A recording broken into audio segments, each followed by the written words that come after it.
Hey everyone, my name is Charlie and today I have a video about why I write. There are two reasons that I always cite, the first being that I was told that I couldn't. Everything originated in this one class at school. I can remember it very well. It was year 3. Basically, every Friday afternoon we would have to write a half a page of a story and then illustrate it, and every week I would write about a dragon or some sort of magical thing because I've always really enjoyed magic and dragons and that sort of thing. But they were just the type of stories that I liked to immerse myself in.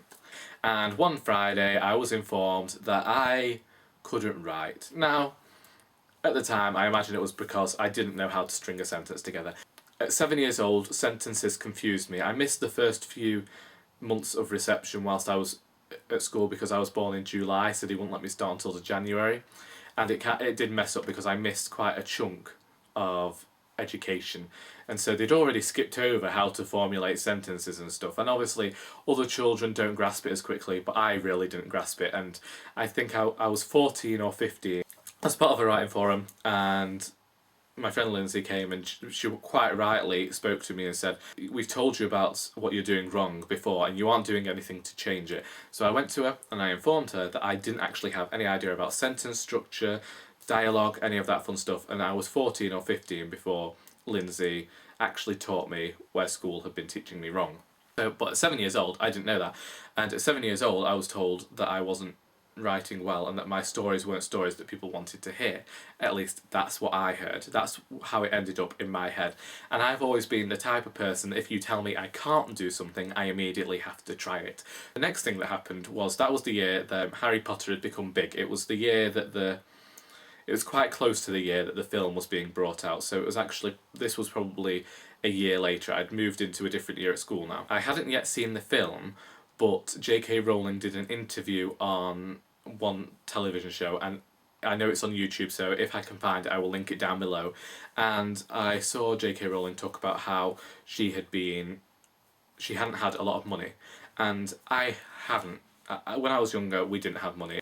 I don't think it's ever really affected me. I'm used to not living with a lot of money and I'm quite proud of my background, but I saw that she was a writer and obviously she hadn't always been this person, but to see that someone who didn't have anything could make something of themselves and they became a writer spurred me on to become a writer, because I thought, well, that is a career I can do. I can have this career, I can be a writer because J.K. Rowling has said I can.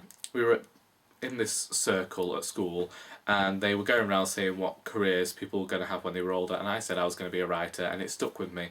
And I mean, I gave it up. I didn't give up writing, but I gave up the thought about 2 years later when I was like, I'm going to become an actor, but I think everyone has that problem, and I can't act for toffee. So at 11 years old I wrote my first novel, and then I continued to write a novel. They used to take me 6 months at a time, which seemed strange to someone who now takes 18 months to write any book. The first proper novel I ever wrote was a spy novel. A friend of mine was writing what he called the Playground Agent series. I think we were both quite inspired by Anthony Horowitz.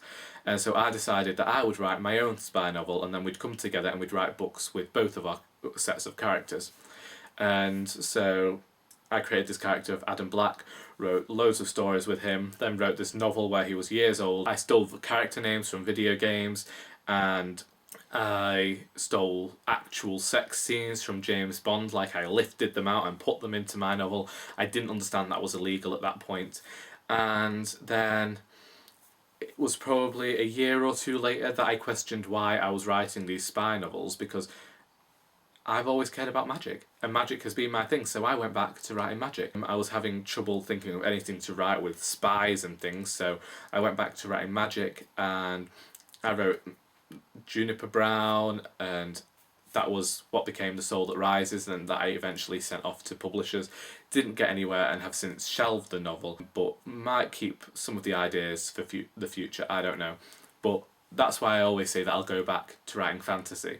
I never expected to be writing comedy. It wasn't until I went to university that I ever attempted it and found it something that I enjoy. Now, I might be the least funny person anyone knows.